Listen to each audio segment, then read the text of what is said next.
Hello students, ninth class chemistry में मैं आप सबका वेलकम करता हूं। केमिस्ट्री को पढ़ाने से पहले मैं आपको साइंस के बारे में इंट्रोडक्शन देना चाहता हूं, क्योंकि आपने नाइन्थ क्लास में केमिस्ट्री को ना चूज़ करके, फिजिक्स को ना चूज़ करके, बायो को ना चूज़ करके आपने साइंस साइड को चुना है। ठीक है, साइंस साइड के बारे में जानना बहुत ही ज़रूरी है। तो आज का हमारा वीडियो कुल मिला के एक तरीके से इंट्रोडक्शन पर ही डिपेंड है कि साइंस क्या होता है और साइंस के ब्रांच क्या होते हैं। ठीक है, तो आइए डिस्कस करते हैं साइंस क्या होता है। तो the study of and knowledge about the physical world and natural law. देखिए, फिजिकल वर्ल्ड का मतलब क्या हो गया, आपके आसपास जो भी इवेंट हो रहे हैं, जो भी चीज़ें हैं, लाइट है, ठीक है, बारिश है, वगैरह वगैरह, ये सारी चीज़ें किस में आती हैं, फिजिकल वर्ल्ड में आती हैं।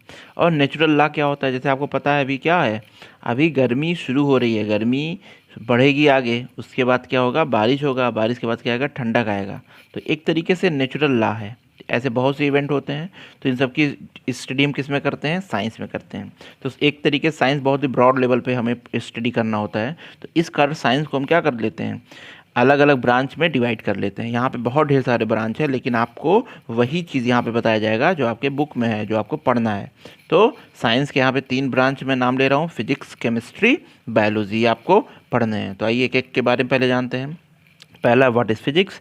तो the scientific study of natural forces such as light, sound, heat, electricity, pressure and so on.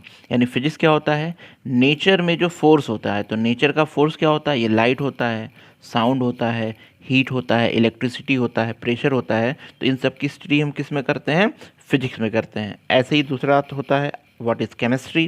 Chemistry क्या होता है, the scientific study of the structure of substance and what happens to them in different conditions or when mixed with each other।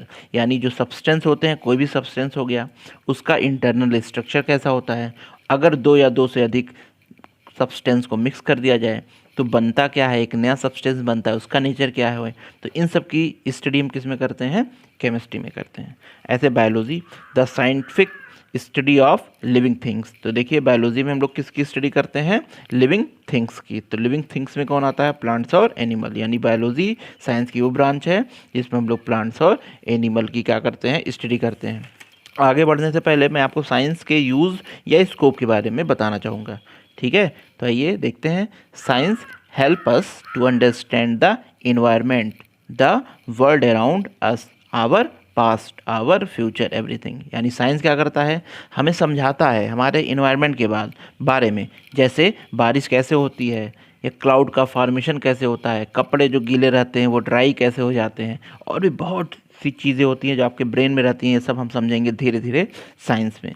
इसके अलावा हमारे आसपास जो world है, हमारा जो पास्ट है, जैसे आपको पता है कि पहले हम क्या थे, हमारे एंसेस्टर कौन थे, लोग कहते हैं मंकी हैं। मैं आपको यहाँ पे थोड़ा सा बताऊंगा कि हमारा जो फर्स्ट एंसेस्टर वो फिश है।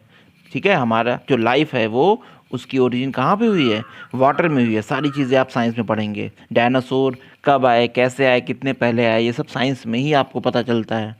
ठीक है, यहाँ तक कि और फ्यूचर, हमें अपने फ्यूचर के बारे में भी हम गेस कर सकते हैं साइंस के हेल्प से, कि आने वाला जो ह्यूमन होगा वो कैसा नज़र आएगा। ठीक है, तो ये सारी चीज़ें हम किस में पढ़ते हैं, साइंस में पढ़ते हैं।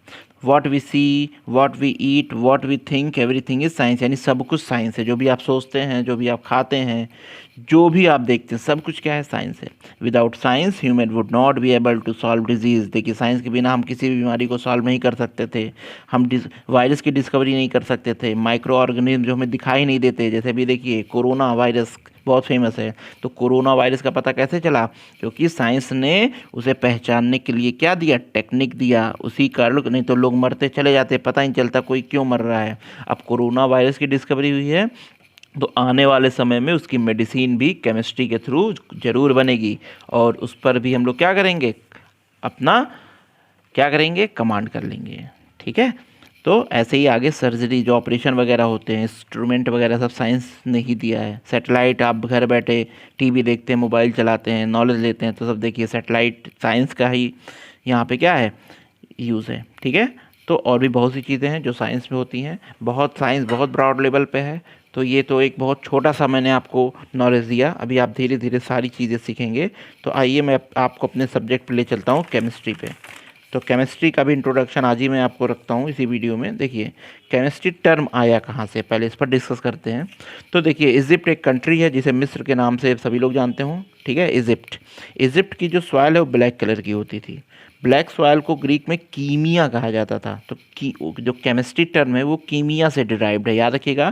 केमिस्ट्री टर्म कहाँ से लिया गया है, कीमिया वर्ड से। कीमिया का मतलब ब्लैक सॉइल। ये कहाँ का था, इजिप्ट का था। इस ब्लैक सॉइल का जो यूज़ था वो पहले डिज़ाइनिंग वगैरह में, मतलब आर्ट में किया जाता था। तो हम कह सकते हैं कि केमिस्ट्री वॉज इजिप्टियन आर्ट। पहले केमिस्ट्री को क्या कहते थे, इजिप्टियन आर्ट। लेकिन इन फ्यूचर आगे चल के क्या हुआ, इस ब्लैक सॉइल में पाए जाने वाले अलग अलग मेटल, नॉन मेटल एलिमेंट्स की भी क्या हुई, डिस्कवरी हुई, जो आपस में रिएक्शन करते थे और एक्सचेंज हो जाते थे किसी दूसरे सब्सटेंस में। सारी चीज़ें हम आपको आगे और डिटेल में बताएंगे। अभी आप इतना ही समझ सकते हैं कि इस ब्लैक सॉइल में कुछ मिस्ट्री थी, कुछ रहस्य था जिसका पता लोग तब नहीं कर पाए थे। तो क्या कहा गया उसे, ब्लैक सॉइल की मिस्ट्री, यानी ग्रीक में बात करते हैं तो कीमिया की मिस्ट्री। यानी केमिस्ट्री टर्म कहाँ से आया, इजिप्ट से आया। तो इस तरीके से आपको समझ में आ गया होगा कि केमिस्ट्री टर्म का मतलब क्या होता है। अब आइए फादर ऑफ केमिस्ट्री। तो फादर ऑफ केमिस्ट्री एंटोनी लेवेजियर को कहा जाता है। ये फ्रांस के रहने वाले थे। तो एंटोनी लेवेजियर कौन है, फादर ऑफ केमिस्ट्री हैं। इन्होंने एक साइंस को क्या दिया, केमिस्ट्री को क्या दिया, क्यों इन्हें फादर ऑफ केमिस्ट्री कहते हैं, तो आइए जानते हैं। ये इन्होंने कंबशन बताया था। कंबशन का मतलब आप पढ़ेंगे आगे चल करके, वैसे एयर्स में भी कुछ आप पढ़े होंगे कंबशन के बारे में, ठीक है। किसी चीज़ को बर्न करना कंबशन होता है। इन्होंने ऑक्सीजन को आइडेंटिफाइड किया, बहुत इंपॉर्टेंट गैस है ये। इन्होंने हाइड्रोजन को आइडेंटिफाइड किया। इसके अलावा इन्होंने स्टोइचियोमेट्री दिया। स्टोइचियोमेट्री क्या होता है, केमिकल रिएक्शन पर बेस्ड जो न्यूमेरिकल होते हैं। अब आइए मैं आपको कंटेंट बता देता हूँ, आपको पढ़ना क्या क्या है। तो आपको 4 चैप्टर केमिस्ट्री में पढ़ने हैं। पहला मैटर इन आवर सराउंडिंग्स, दूसरा is matter around us pure, तीसरा है एटम्स एंड मॉलिक्यूल्स, और चौथा है स्ट्रक्चर ऑफ एटम्स। तो अगले वीडियो में मैं आपको ले चलूँगा first chapter of chemistry, matter is our surrounding. तब तक के लिए इस वीडियो को आप 2-3 बार देखें और जितना आपको बताया गया है उतना आप तैयार करें, इसे नोट्स भी कर लीजिएगा। ओके।